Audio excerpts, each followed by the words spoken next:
Welcome. Happy almost Valentine's Day. We are here for Healthy Heart Cooking today. Welcome, welcome.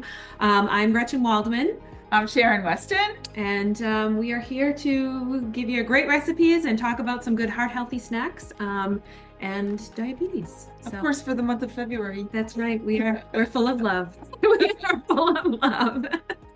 Awesome. Yeah. So we have the recipe that we're going to pull up for you, and we have everything that we kind of prepared. And let's get started. So let me share this with you. Yeah, so we're going to be making three recipes today. We're going to start with a sheet pan dinner that is a sheet pan poblano pepper and corn chicken fajitas recipe. And the nice thing about sheet pans is that you put everything on the sheet pan, you put it in the oven, and then you can do other stuff. Yeah, It's great. And then we're also going to be making a bang bang coleslaw, which I've never had. I'm excited about this one. Yep. Awesome. And then our sweet treat is going to be almonds that are going to be covered with the dark chocolate and a little sea salt. So yeah. Okay. So okay. Awesome. So we're this one's a little bit intricate here. So it is a little. I'm going to start. Yeah. Start cutting my corn. Yeah. So we've got a bowl that I already have our chicken that is boneless, skinless breasts of chicken, and you really want the chicken filleted. So if you've got breasts, you need to just horizontally cut the chicken breasts so that they're nice and thin pieces. Or if you don't want to do that, you can just buy chicken fillets instead, and that makes it easy too. Tenders work too? So you would have to like really slice them thin because they're a little too thick. Yep. And we really want that thin cutlet kind of thickness. Gotcha. So in one of our bowls with our 1 pound of chicken, we're going to be adding our spices. So we'll be adding first off about 3 tablespoons of canola oil. You could also use olive oil if you wanted to. So I'm just going to go ahead and add that in. Is there a different taste if you were to use either? Canola oil and olive oil are relatively light, so I think that they're not going to really change the flavor too much. Okay. Then we're going to add some chili powder. So we're going to add about a tablespoon of chili powder. This is really going to make this chicken nice and spicy. So sprinkle that all over. And then we're also going to be adding 2 teaspoons of cumin. And cumin is really going to make this distinct flavor, Spicy. So 2 teaspoons is...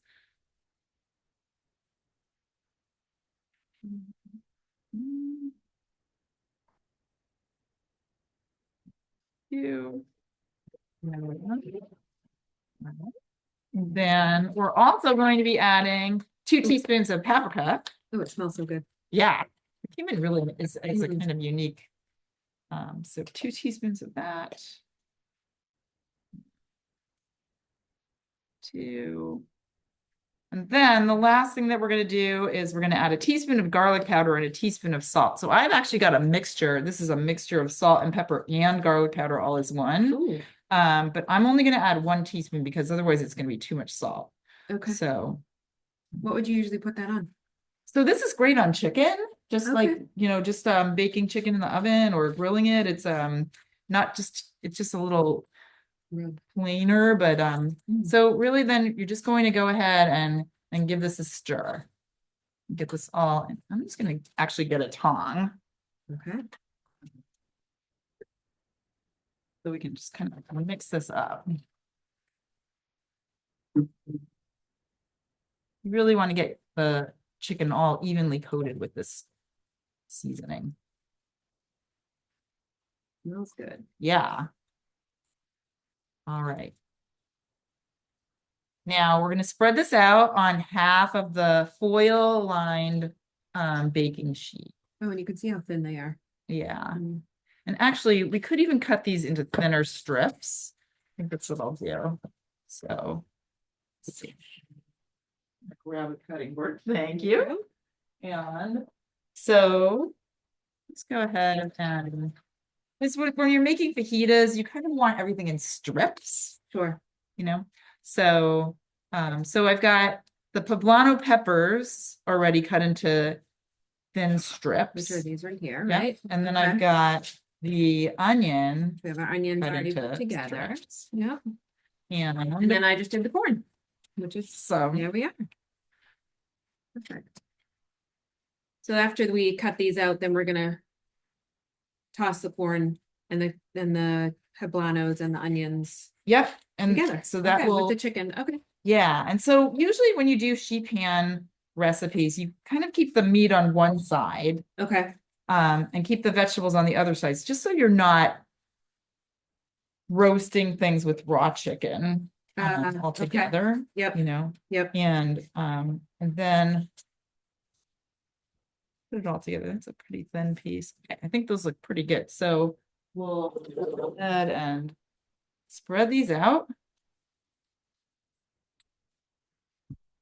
You really want to make sure that they're not overlapping because you really want this Crispy to be cooked well. and cooked well. Okay.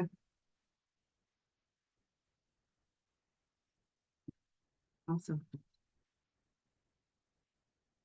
And it says only 7 to 8 minutes or so. Yeah. Easy. So Okay. you've got the broiler going, and so we're going to have the level of the rack about 7 to 8 inches below the broiler. Okay. Okay. So we've got our chicken arranged. Now we're also going to toss our vegetables. So we've got our poblano peppers, and then we've got our onions. Yep. And we're also going to just add a little more seasoning. So I'm just going to add a little more canola oil. I'm going to add a little more chili powder. So would you maybe use just similar recipe, what you've already done, but maybe half or so? Yeah. 1 Yep. teaspoon or so. Okay. Yep. And you could start all in one bowl too, Mhm. and then spread it out. So whatever is easier, you know. So you've got your paprika, and we'll salt with the garlic. There we go. You can see what, I'm gonna move this over a little bit so you can see what we're doing here. Around here. There we are. So we have all the seasonings and the olive oil, mixing it thoroughly with the veggies. And then shall I just scoop Yeah, right up? and then you can just scoop it all out. You can probably just dump it. Dump it. Yeah. It will take us a long time if I'm gonna scoop, so dump and spread. Awesome. All right. There it So is. now that's going to go into the oven. Beautiful. That rinse. Great. All right. Awesome. And again, for about 7 to 8 minutes, and then we'll move on to our next recipe. So Yeah, let's so- do. Okay. Now we are So- bang bang coleslaw, which is just fun to say. Yeah. So we've got here our green cabbage, which is shredded. So we've got about 4 cups of green cabbage shredded. Also, we're going to be adding in about 2 cups of red cabbage that's shredded. And did you buy this shredded or do you shred it No, yourself? I just shredded it myself. I just Okay. and you can just really mix it with your hands. Okay. And then, so you can either use a box grater, that Mhm. would really finely shred it. I Okay. just used a big butcher knife Okay. and just chopped it Mhm. and just, try to cut it finely. Yep. So you're also going to be adding about a cup of carrots. So add that in. That up, mix that up. And Just then looking at all the ingredients, like there are no carbs in this. yeah, Right? So it's really very healthy. great. And all right, we've also got our celery. Again, just want to kind of give it a good mix. And then we've got 3 scallions that are chopped up. And then we're going to go ahead and make our sauce. Oh, all right. Okay. Gotcha. So we're going to have about a 1/4 cup of mayonnaise. Okay. Then we're going to add into that bowl about 2 tablespoons of sweet chili dipping sauce. And that's really where most of the sugar comes from. Spice. Ah, okay. Okay. We're also going to add some lime juice. And then we're going to add a little sriracha. More So about a teaspoon and a half, whatever you feel. Okay. All right. We're going to add again a little salt with garlic powder.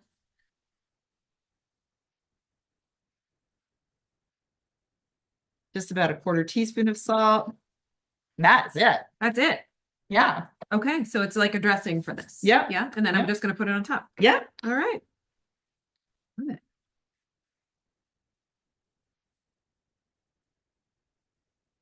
We can tell Sharon is the cook in the house here. In this today, Sharon is the expert cook, and I'm along for the ride, which is just wonderful. And then we're just going to toss it. I'm learning. So, Great.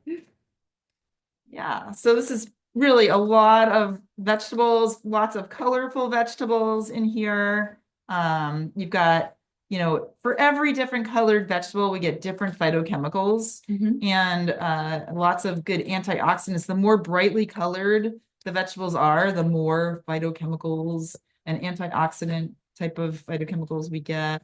And that's really what we're trying to protect our cells from getting damaged and damage from inflammation. And, you know, especially when we have maybe high blood sugars that can cause a little more inflammation. We really want to make sure that we're protecting our cells as much as possible. Absolutely. So, now, if someone didn't love cabbage, could you use lettuce? totally. Okay. I think you could. You could just like shred iceberg lettuce and use that. Yeah. You know, and that would be, you know, really delicious. So Awesome. we've got our bang bang coleslaw made. Love it. And I'm just gonna take a peek at our chicken. Okay, it's looking good. Looking good. Yep. Awesome. So our next recipe is going to be our nice sweet treat. So I've got here half of what the recipe calls for. This recipe calls for using a mini muffin pan that has 24 slots. Okay. And so I just made 12. So, but for the full recipe, you would make 24. All right. 1 cup of dry roasted almonds. Okay. So in this case, I'm using a half a cup, right? And basically I put 6 in each one. And what made you choose 6? That's how it's split up from a half a cup. Oh, gotcha. Yeah. Gotcha. Yeah. Salted, not salted, doesn't So matter. these are not salted. Okay. Just dry roasted almonds. Okay. Yep. And then we've got 6 ounces of dark chocolate. So in this case, there's 3 ounces. Right. All right. And so we're just going to melt that in the microwave in 30-second intervals. Keep stirring it, and then we're just going to put a teaspoon on each little mound of nuts. Okay. And then you can sprinkle it with a tiny bit of pink sea salt, just a tiny bit. Oh, how pretty. Okay. So I'm going to go ahead and microwave this. Love it. So a little sweet, a little salty. Yeah.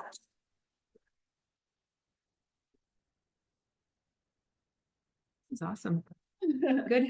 Good holiday treats. Yeah. And you know, when we think about like dark chocolate versus milk chocolate, there are some differences. Okay. Right? You know, so dark chocolate has a higher percent of cocoa in it. And cocoa is again like that antioxidant that's really good for us, for you know, anti-inflammatory kind of reasons.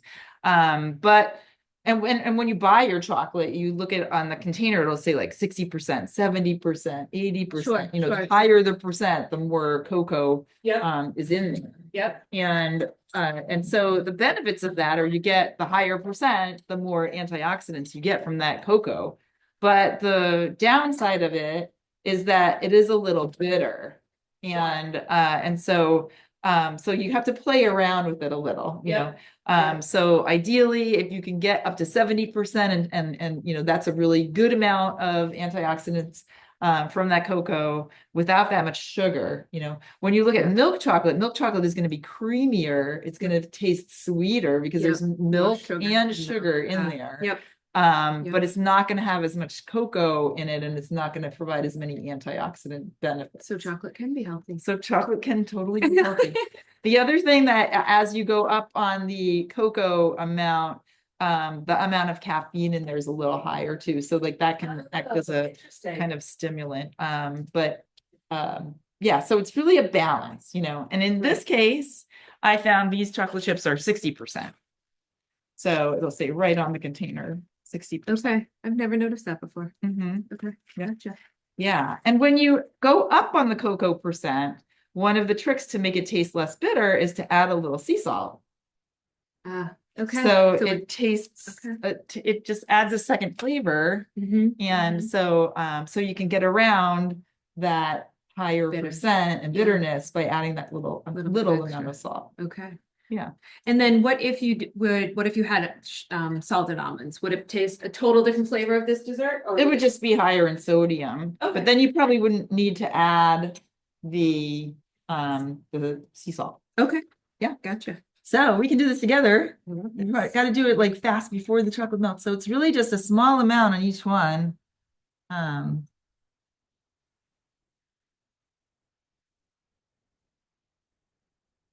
Make it stick together, basically. Yeah, and it'll dry quickly. And then and you can like be creative and squiggle it or plop it on. Yeah.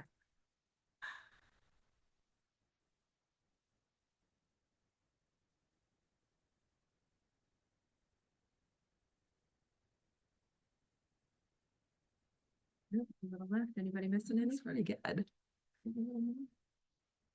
Looks good. Okay. All right. And then just take a tiny bit of salt and kind of sprinkle that on just a tiny bit.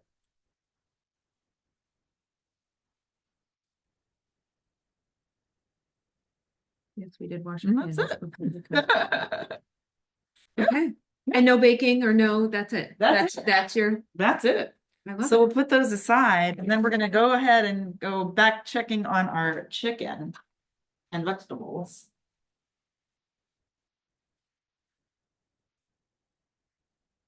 Oh boy. Oh, it looks awesome. Yeah. So Wow. we've got our chicken here. And we'll make sure we're flipping our chicken over, making sure that it's well cooked. You can even just take a knife and if you have, bigger pieces, you want to just really make sure that it's 165 degrees or well cooked all the way through, which this looks really, really good. Perfect. Yeah, that Okay. looks really good. And you can even shred it if you want. Just it's easier to mix in with the fajita sometimes Sure. if it's shredded. Yep.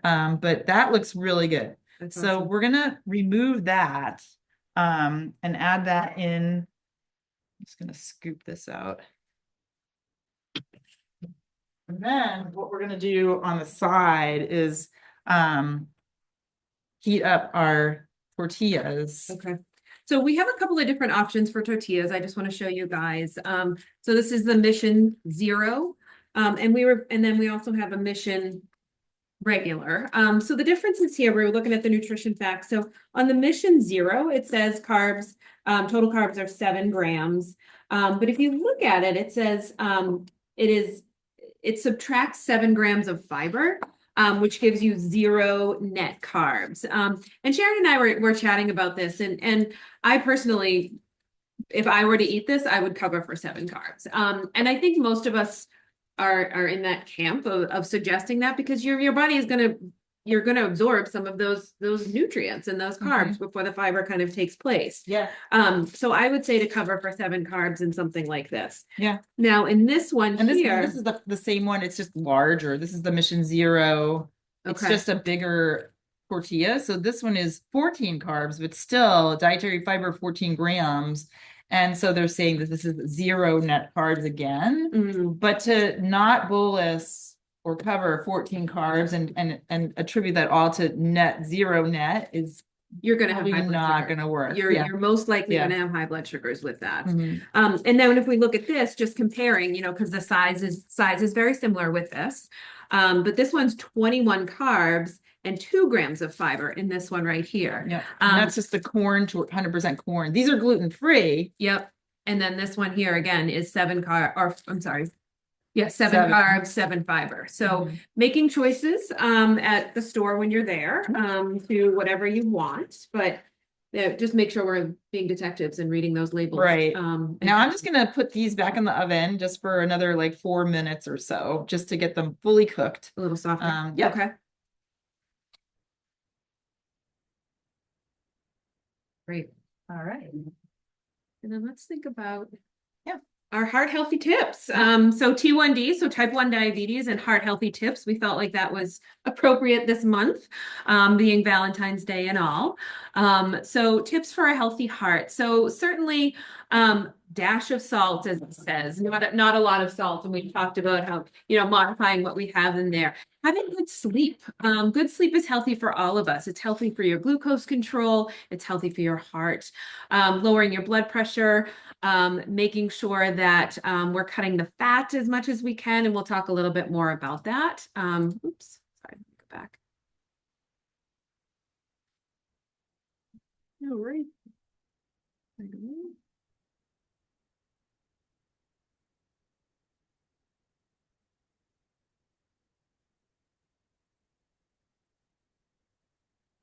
Talk about lipids.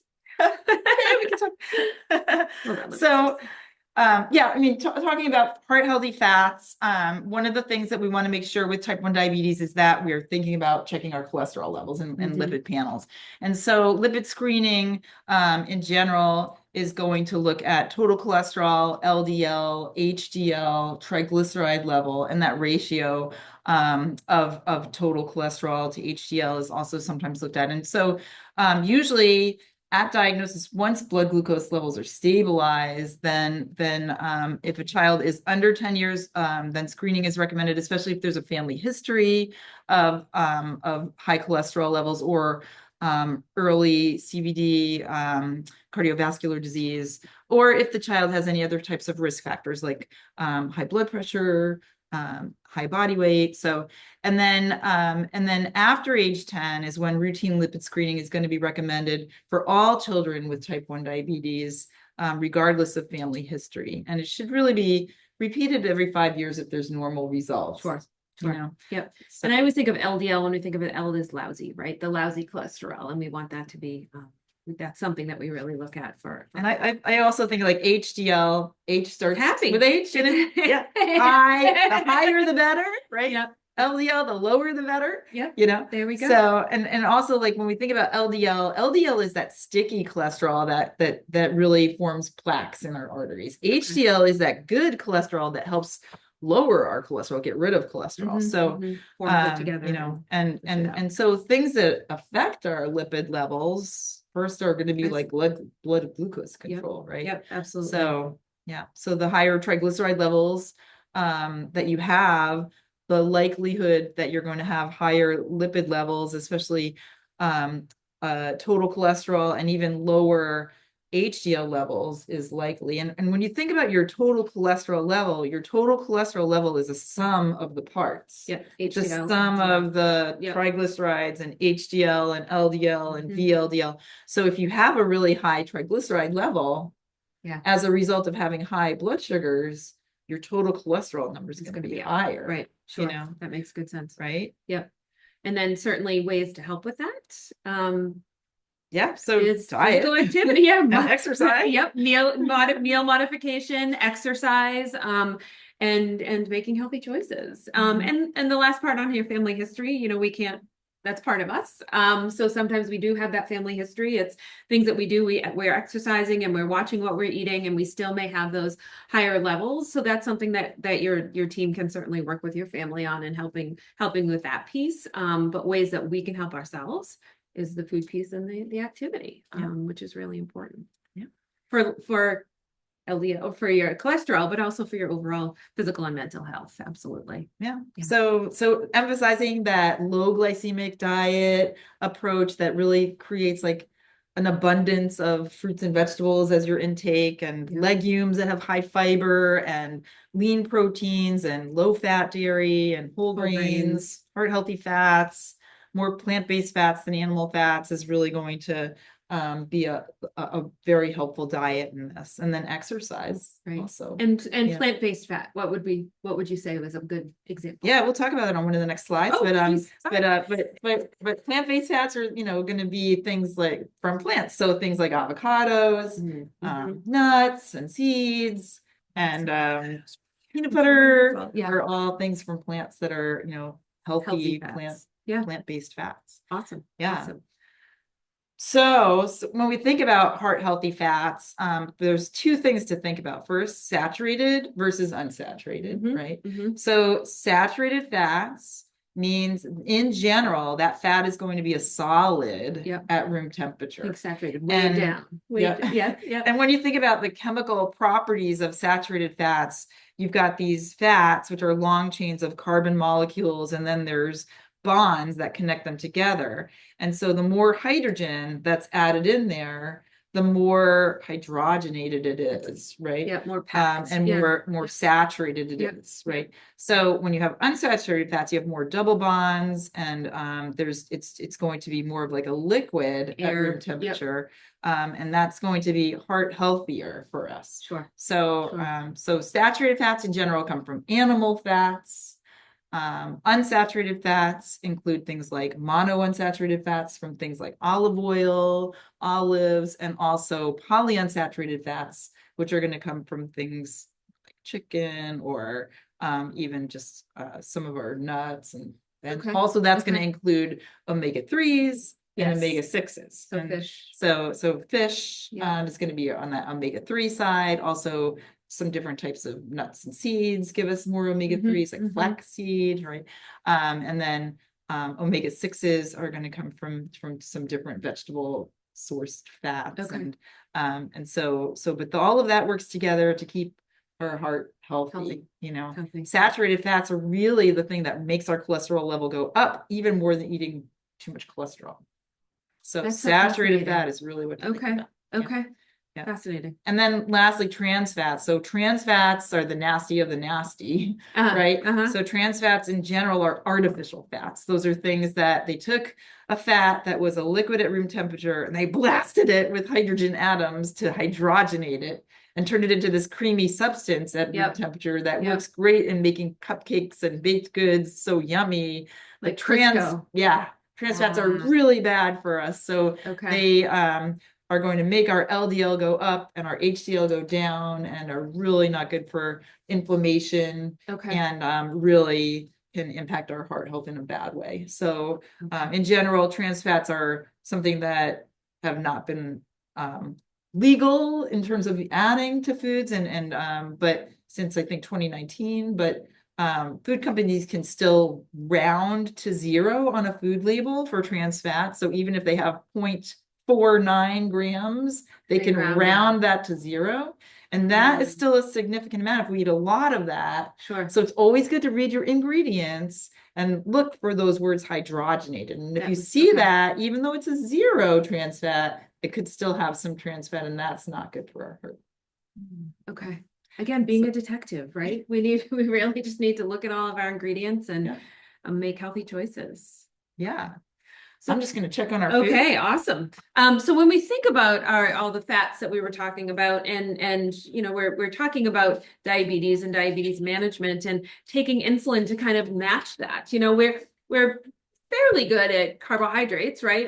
We have our carb ratios is, one unit for every 10 grams of carb, let's say. So we get that piece, but then we throw in some fats and proteins, and that affects our glucose down the road. It really can help. It can raise that glucose and then kind of sustain it a little bit. Again, think of that solid fat. It just kind of hangs on at the top there.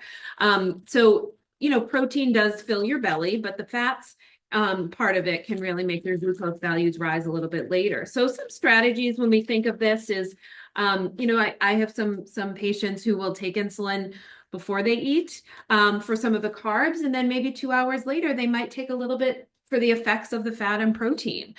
This again is something that you'll talk to your team about as some good strategies, but it's something that can work. Or on an insulin pump, it's giving some of the carbohydrate coverage before and then some after. When we think of the systems we have now, that hybrid closed loop system where the insulin dose modulates or adjusts for what your glucose is, it can help with some of these fat options or fat challenges, but we really need to be on top of looking at what are we eating, kind of what's the mix, and how do we dose appropriately?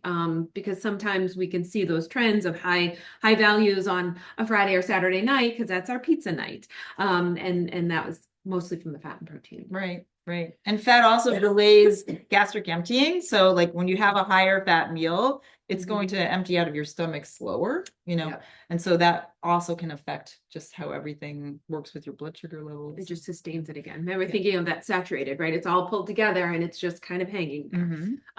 Not saying you can't eat any of these things at all, but just in moderation. So we thought our meal's kind of done here, but we wanted to go over some snacks and things and some options we thought were really heart healthy and also heart related. So certainly chocolate covered strawberries. We've done that before in our fun cooking class, which is really a healthy treat. I liked this one because it had the little instead of just drizzling, they actually wrote I know, those are so love cute. themes there. Yep. And here's a nice piece of chicken, just filleted and appropriately, so you can serve that for Thanksgiving, for Valentine's Day. And this was pretty creative too, with cutting their sandwich in a heart shape and strawberries in a heart shape. I actually saw the other day someone was taking a cherry tomato and you just cut it in half and flip it and it becomes a heart. Yeah, I was like, wow, this is really, really creative. Oh, this is very cute. I like this one with the strawberries and blueberries and blackberries. And these are pomegranates, maybe. Okay. Yeah. Lots of antioxidants. I love this one.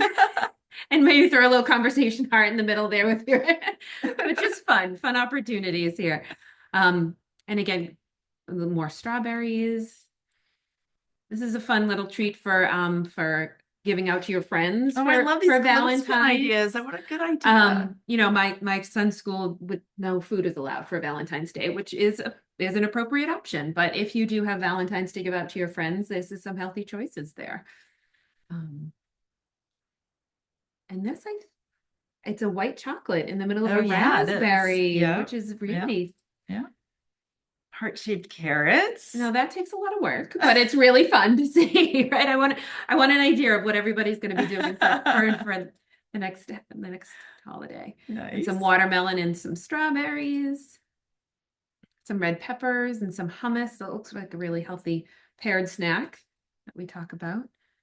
And this too, some crackers, and I wonder where you get the heart-shaped crackers, but cutting everything else for you, that looks really fun. Awesome. Oh, little little cheese envelope. Love letter. Love letter cheese. Love letter with carrots, and I'm guessing that's some yogurt, maybe. And there it is. There's the cherry tomatoes that are nice. So lots of different options for love. Yeah.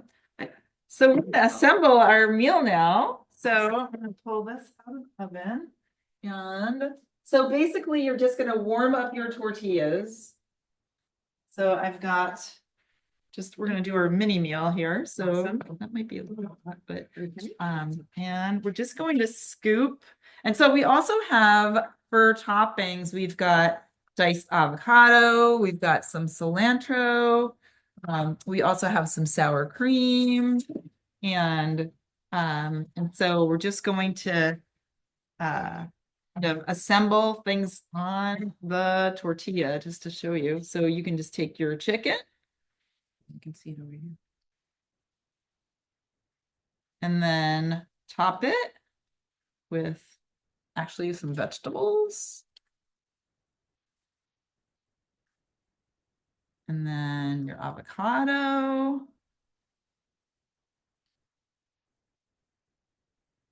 A little cilantro. And then you can also add in a little sour cream. It's going to be a mini version. And then we're going to do a little bang bang chicken on the side. Or bang bang salad, I should say, not the chicken. I'm thinking I'm at a restaurant here. This looks so good. There we go. Awesome. And then we've got our little dessert.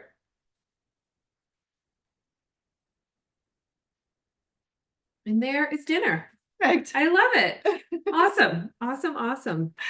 This is great. Yeah. Well, enjoy, and oh, do we want to try it? Oh yeah, let's I try it. suppose we should show you how good it is. There Thank you go. you.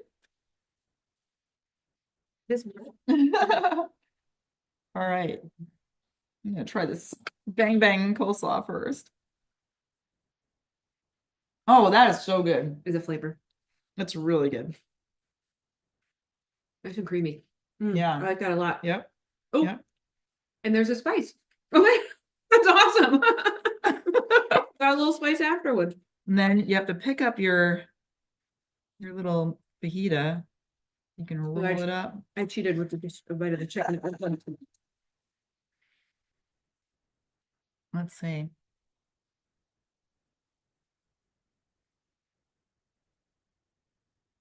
Mmm. It really tastes like cumin. And I like the cream of That's this. really good. Of the sour cream on top is really good. Yep. That's awesome. Yep. Yeah. Awesome. What a good Valentine's dinner. Well, happy Valentine's Day. Happy Valentine's Day to you and to all of you. And thanks so much for joining us. We'll see you soon.